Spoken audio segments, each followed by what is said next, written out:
Bookwarm Games, Episode 4, The Mighty Onett Police Force. Welcome back, one and all. Wesley Shantz here. And more so than usual, this one is going to be a companion piece with the previous episode, filling in some of the social framework in the background of the peculiar individual characters that we looked at, and their interactions with Ness and with you. Yes, you, the one holding the controller, the one playing the game. But first, a little acknowledgement for today for my friend Ryan. And it's a fitting one, for this is St. Patrick's Day weekend. I think it was Ryan who first showed me the virtues of the L button, how it's not at all negative but efficient to embrace laziness sometimes, like his elegant and negligent slice forehand that he used in ping pong. This past week he sent me some great comments, which I've posted on the blog, which you can find links to there on the program webpage on Anchor. I've got an excerpt to read from them. I'm really glad that you opened up your podcast with Buzz. Every time I replay Earthbound, I gain a greater appreciation for Buzz, what he has to say, and what he represents in the grander scheme of the game. I used to think that Pokey's foil is Ness, as maybe would be fitting, for they are peers of a sort. But after hearing your thoughts and chewing on things more, I think Buzz is Pokey's foil. They are introduced together, practically. Their characters stand so diametrically opposed to one another's. Where Pokey is shallow, banal, selfish, Buzz is wise, selfless, courageous. And I can't help but think that after Pokey's mom smacks Buzz and he is thrusting the soundstone upon you, that in that moment there isn't also somewhat of a choice. Which road will you walk? The Pokey road or the Buzz one? Now, since it is a game, you don't really have a choice after all, but maybe that's just another more meta message, that even in life, there isn't really a choice between the Pokey road and the Buzz road. And he says this, Giant Step always brings back to mind for me Neil Armstrong's quote from the moon landing. But to step a year back in time, I think the quote, and perhaps Giant Step, also echoes Bill Anders' famous Earthrise photo he took during Apollo 8. And if you've never seen the documentary series From the Earth to the Moon, I highly recommend it. It really gives you an appreciation for the men and women who made the whole space program a reality, and their struggles and loss. But anyways, in the episode involving Apollo 8, Bill Anders gives an interview where he describes that prior to the photograph, no one had ever really seen the whole Earth all in one instant like that. How that was the start of something new, a new journey for humanity, one where more people had an appreciation that we are in this together, and that we are really just tiny in the grand scheme of things. Anyways, to tie this back to Earthbound, Giant Step is really the beginning of a journey for Ness. But not just a journey for Ness, but really the whole world as it struggles against the forces of evil embodied by Gigas. We are all in it together, and Ness needs everyone at the end of things to pull through the final battle. So thanks, Ryan, again for those comments and the encouragement and listening in. Thanks to everyone listening. And you can post those comments right there on the Bookworm Games blog or on the New School Notes blog, the main one that I've got the link to in the program there. So as you might have noticed last week, I had a little bit of a rougher time reading through my notes. And my goal is always to keep these episodes around half an hour on average. So far I've been doing an okay job on that, but it's been creeping up every week. So I want to try to get back into a more limited time frame for you guys.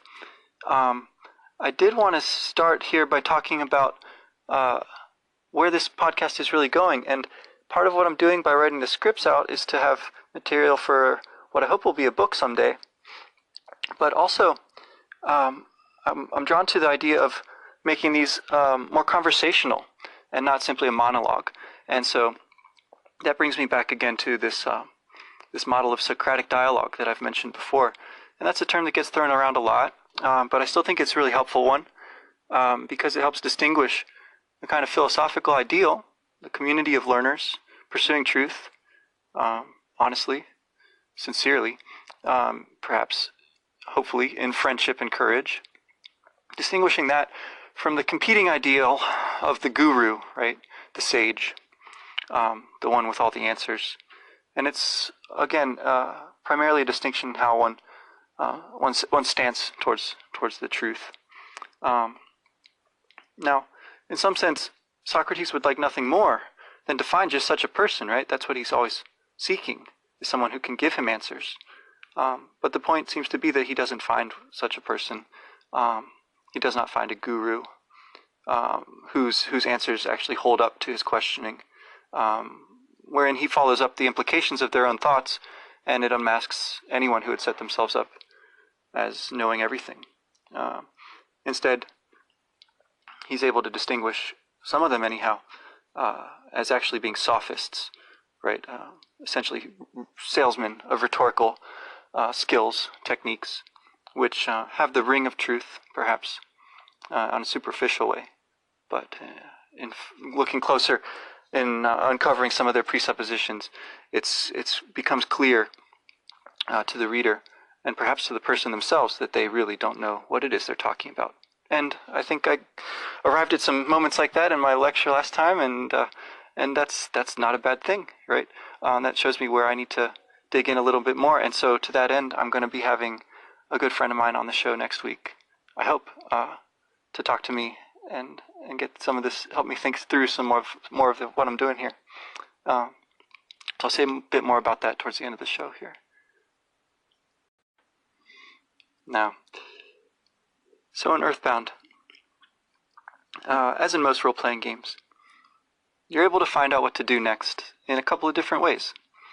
You can do it through trial and error, just simply exploring and trying stuff out.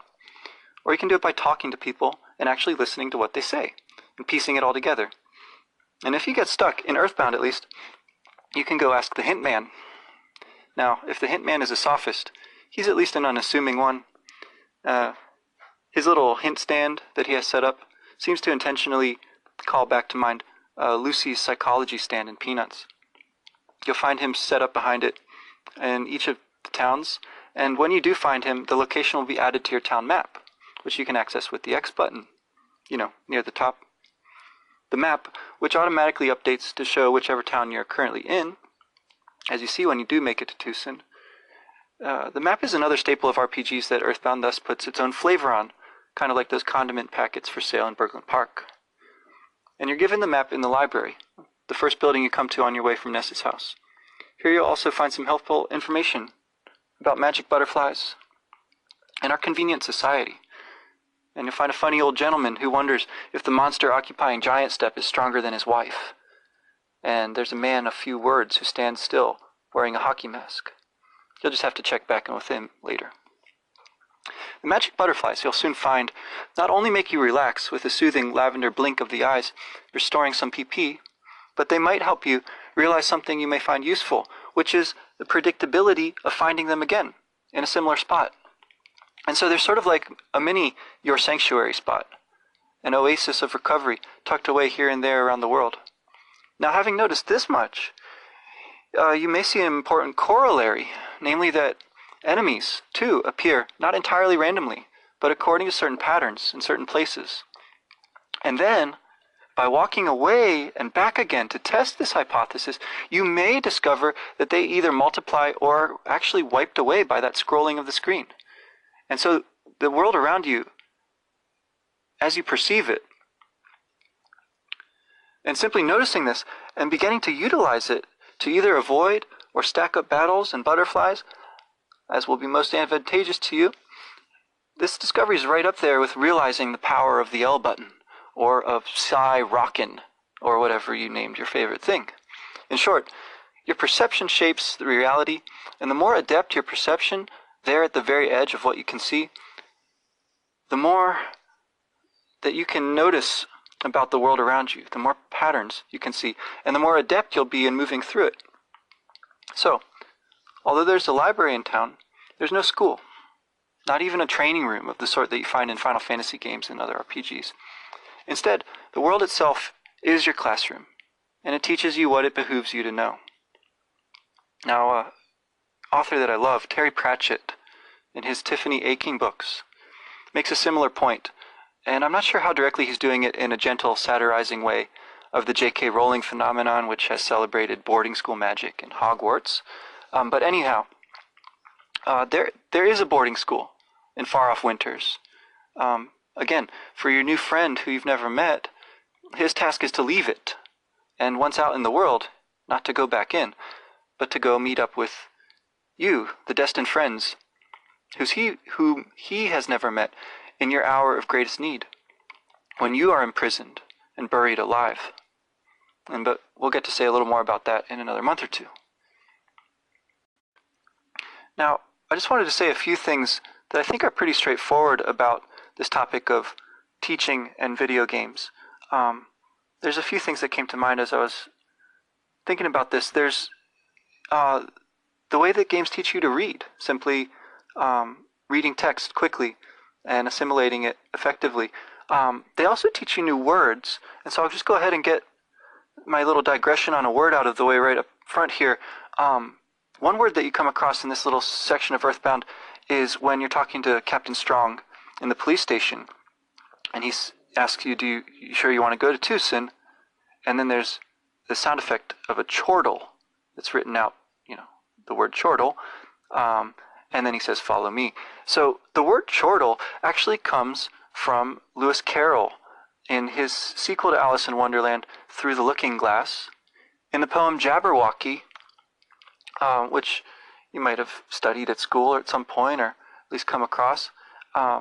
It's a poem where he makes up lots of words, and chortle's one of them, but it's become so common in speech that most people might not realize that it actually was coined so recently. Anyhow, reading, learning new words, it teaches you how to talk about your experiences because you want to talk about the things that are going on in the game. I think that playing video games teaches you, insofar as it's possible, at least gives you practice with critical thinking and problem solving. It helps you to seek out resources.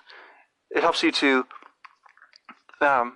imaginatively fill in more of a story, right? Which is a technique of active reading that people like to talk about.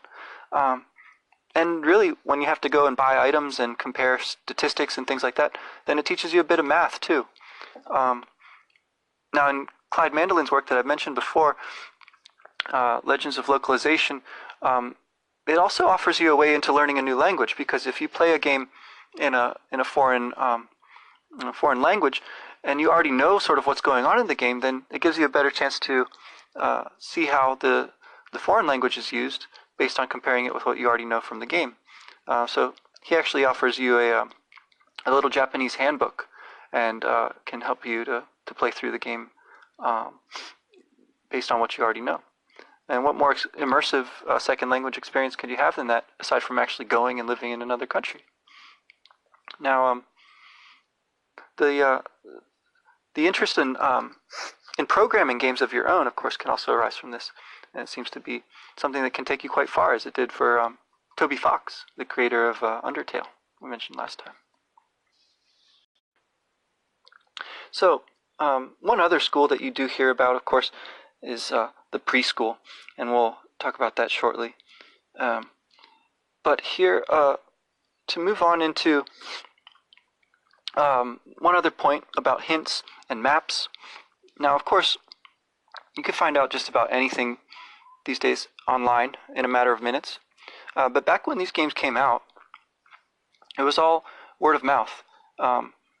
Maybe some kid at the pool ahead of you in the line for the water slide would hear you and your friend talking about Super Mario RPG, and he would casually turn and clue you in to finding the Sky Guy's fertilizer up in the sky. Shy Guy, sorry. Or you could call, apparently Nintendo of America had a hotline, though I never used it. Somehow it felt like giving up, almost like using the hint guy. Or in many cases, and this one I did often do, you could go and get a strategy guide, some of which, like the one for Earthbound, are little works of art in their own right.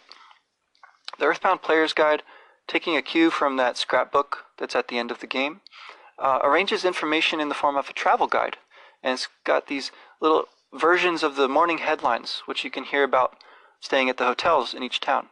And it's got a lot of other fun little bonuses too. Here's an excerpt from the Onett Times. No one actually admitted to seeing aliens coming from the meteor, but with some of the strange happenings around here lately, it's certainly possible that extraterrestrial beings are at work. Some of them may even be people you talk to on the street today. Be sure to pass along a friendly Onettian welcome to the visitors, no matter what they look like. Yeah. In the most famous example, in the back of the book, there's these scratch and sniff cards, and mine have all been scratched away, but they're tied in with the infamous ad campaign, which the motto was, "This game stinks," and that's sometimes cited as part of the reason for Earthbound's relative lack of popularity in the United States. So as much as I scratched those scratch and sniff cards, I never did figure out that it was what it was supposed to be, the mystery one. Because if you did identify it, you mailed it in, then they would send you back the mock pizza air freshener. And man, am I jealous of all you people out there who've got a mock pizza air freshener. Alas, there was no strategy guide to the strategy guide. So, as we said, there's no school in town. And perhaps this is part of an elaborate joke that's triggered when you step out again after successfully defeating Titanic Ant and reclaiming the first melody at Giant Step.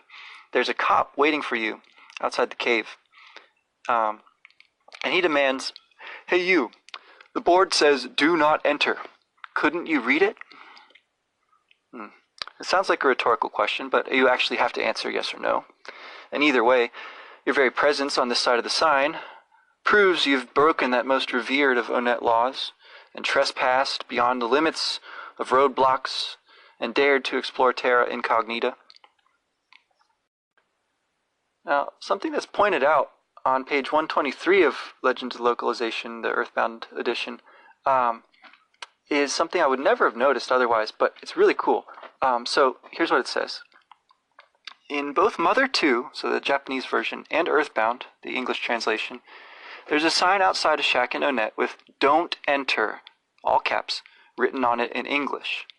Even so, using the check command on the sign in Earthbound will produce a text box that says "Do not enter" instead.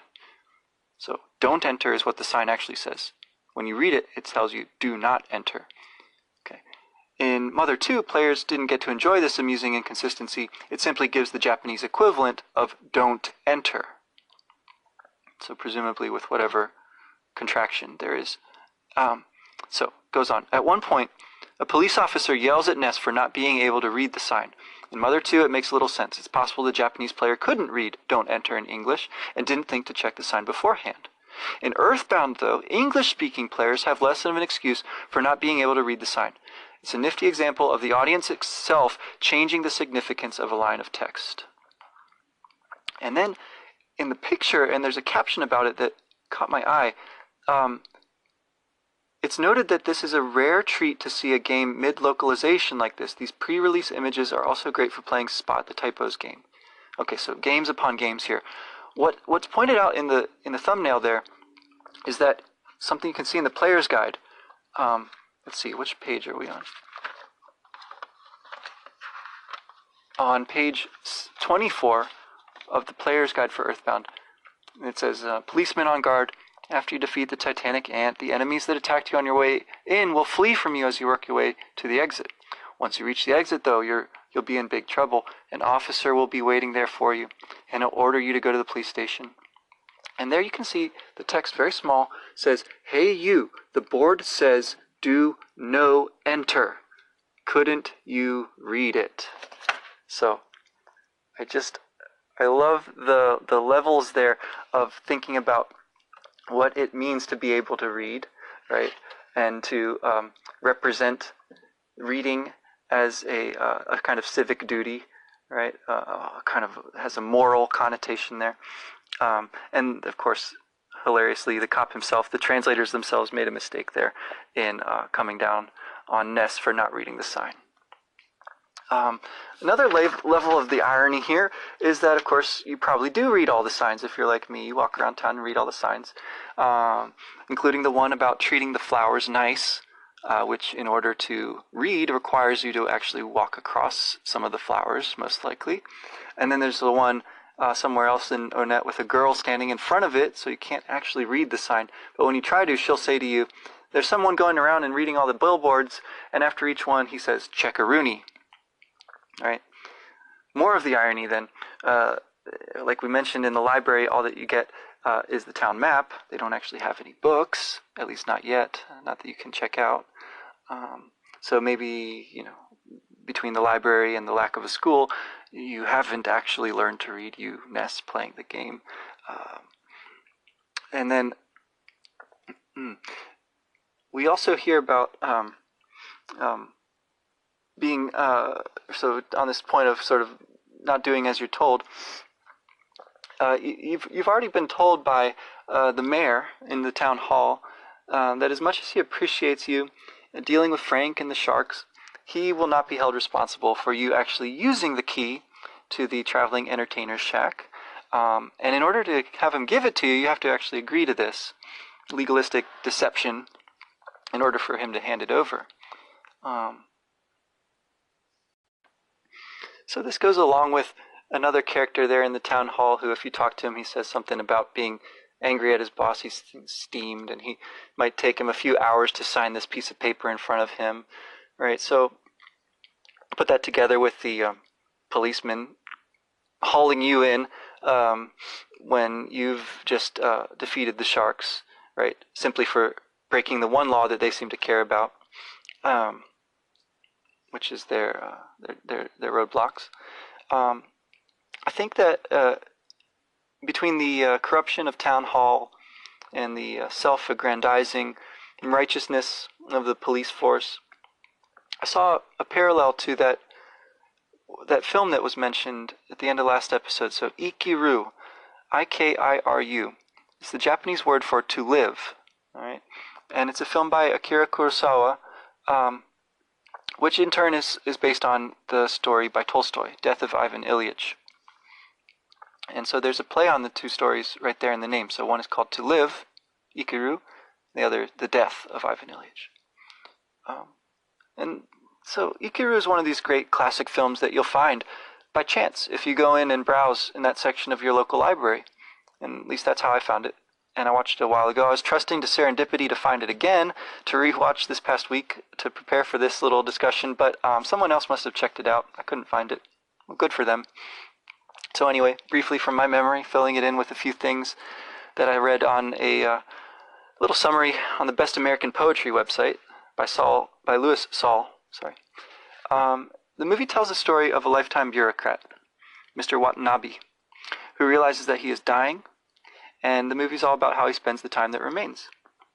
He goes out on the town, unable to bear to be at home with his grown son and daughter-in-law. He meets a writer who pledges himself as Watanabe's Mephistopheles, right, the devil that's summoned by Faust in the tale that's retold by Goethe and Christopher Marlowe, among others. But as we'll see, this writer, he's really more of a sort of general carpe diem, seize the day kind of figure. Because Watanabe really seems to keep his soul intact. Or if you like, he even gets it back if he had sold it long ago to the specter of the bureaucracy, the town machine for which he works. So his other main escapade is with a younger co-worker who comes to kind of make up for the lost relationship with his son in a way. His relationship with her, of course, gives rise to all sorts of scandalous gossip. And there's a few recurring songs. And there's these brilliantly crafted shots, black and white, still lives, the play of light over a character's facial expression, the turn of their body, over the texture of their clothes. These little visual jokes, like you see this label in the office, which says something about efficiency, and it's buried under a stack of old paperwork. I think it's 30 years worth or something. So where the story really diverges from the Ivan Ilych story is that the character, he learns he's going to die, right? So they're so far the same. And by the way, that's a classic definition for philosophy, that it's learning how to die. But so here's the difference, I think, about this movie. It really makes the point that learning how to live is included in that. It's everything up to the end. And it's beyond the end, indeed, because it's how one is remembered as well. So, after Watanabe's death, spoilers ahead, guys, we find out the truth, that he had worked behind the scenes to get through and around the bureaucracy that he'd given so much of his life to, in order to get this playground built for these women that we saw in the very beginning of the movie. They're given this cruel runaround from desk after desk in a vicious circle of petitioning fruitlessly. But they don't give up, right? And he works with these poor people, and he stands up to the mafia, the politicians.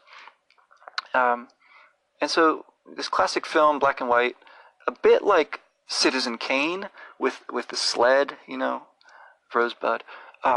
There's this iconic image of him, Watanabe, at the end of the movie on the swing set that he helped to bring to the neighborhood, singing in the night.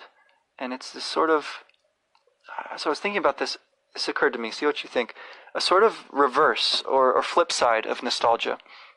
Because this movie seems to be all about making up for, in the time that remains, all that one might not have done, and all that one left unsaid and unaccomplished.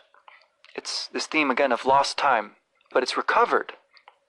And so much of it turns out to be whatever has to do with other people. At least that's the case when I think of what I can identify as my own sins of omission, that it's certainly not, as in the case of nostalgia, for books and video games and smells and melodies, all these kinds of things, but rather for times I might have spent, for the time that I might have spent with other people, and experiences that we might have had. And so, whatever this thing is, I don't know quite what the word for it would be. I think it's at least as powerful as nostalgia. And since I do have the story, Death of Ivan Ilych, here at hand, I wanted to read just a tiny bit from the end of that too, because I think a similar kind of turn comes about at the end of the story. So, this lifelong legal, I think he's a judge, worker, he's dying, and here at the end it says, he became attentive. Yes, there it is. Well then, let there be pain. And death, where is it? He sought his old habitual fear of death and could not find it. Where was it? What death? There was no more fear because there was no more death. Instead of death, there was light. So, that's on page 91, and that's not quite the very end of the story, but it's in the P.V. Volokonsky translation of Tolstoy's short story, The Death of Ivan Ilych. So I'll try to briefly describe what I think is going on here in these settings. Of course, the modern day setting of Earthbound 1990X is one of the main things that distinguishes it from many other games of this kind, which are generally in sort of fantasy or historical settings, and perhaps science fiction ones. And there's elements of all of that in Earthbound too, but it's a bit below the surface, of course. What we get here is a kind of rough outline of a society, but it leaves room for the imagination to fill in and to accept what there is without really needing exhaustive detail or verisimilitude. For one thing, here's an interesting one. There's no bank, though there's ATMs everywhere. And there seems to be no causal relationship between defeating enemies, or making them tame, making them turn back to normal, and then your dad making deposits into your bank account. Though clearly that's what's actually going on. In the framework of the story, instead, early on, you might notice Pokey's dad says something where he claims that Ness's dad has borrowed a tremendous sum of money from him. And apparently that's the money that you keep getting placed in your bank account as the story goes on. This may or may not make any more sense than picking up gold or gil or coins from defeating random enemies. But as we've said, right, the enemies in Earthbound are not entirely random, neither in where and how they appear on the screen. They don't just sort of jump on you and you're into a battle screen, right? You can actually see them on the map, and nor are they completely random in the sense that there's a kind of explanation, right? There's this idea that Gigas, this force is influencing the potential for evil that's already in their minds. Okay, so we get this rough outline of society. We see that the government does provide some services. Like you've got the roads, right? Although they're frequently blocked. You've got lights. So electricity somewhere is generated, but there's no gas stations. And cars going by, but there's no gas stations, except in the opening screen. When you boot up the game, before you actually start playing, there's this kind of a still, and it looks a lot like the posters of UFO attacks on the walls of the arcade, or in that one character tells you about these Lovecraftian dreams he's been having of UFO attacks. So anyhow, we have the presence of this government. It's kind of comfortably in the background, right, until you start to scratch the surface and you start to talk to people in town hall, or you encounter the cops and all this.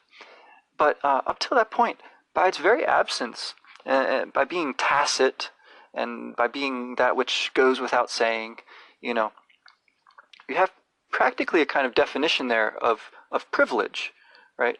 This tells you something about Ness and the family that he comes from. They're in the suburbs, right? So anyway, I think it would be a stretch to read too much into all this, or to say something like, that you see the game making a statement about police brutality, right? I think clearly this is more of a send-up of the police as a kind of oppressive arm of government, and I think they're made very funny in their parallel to the sharks, right? They've got their crushing chops, they've got their trash talk, but then they have grudging admiration when Ness prevails. And they've got, the fifth cop, he's kind of cowardly. He ducks out. You don't actually have to fight him.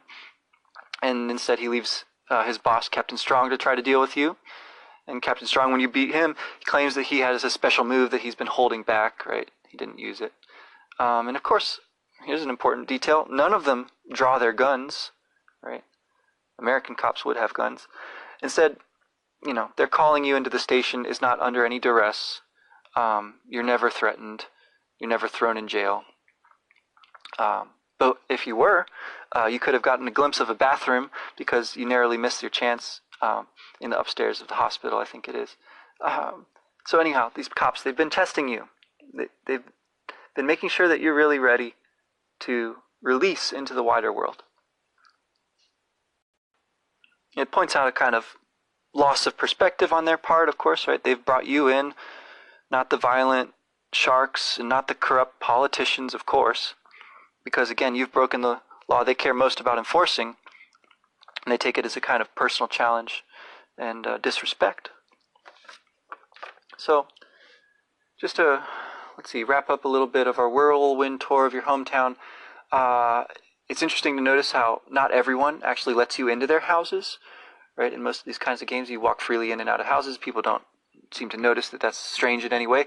But here, some people are like, bring it to your attention. That's sort of an odd thing to do. Or they have little jokes, like you knock on the door and they answer without opening it. And one of them will quiz you and ask for a song. And there's 3 X's in a row and then the ending of the word turday. And your choices are yes or no. So there's another little Beatles reference that's stuck in there.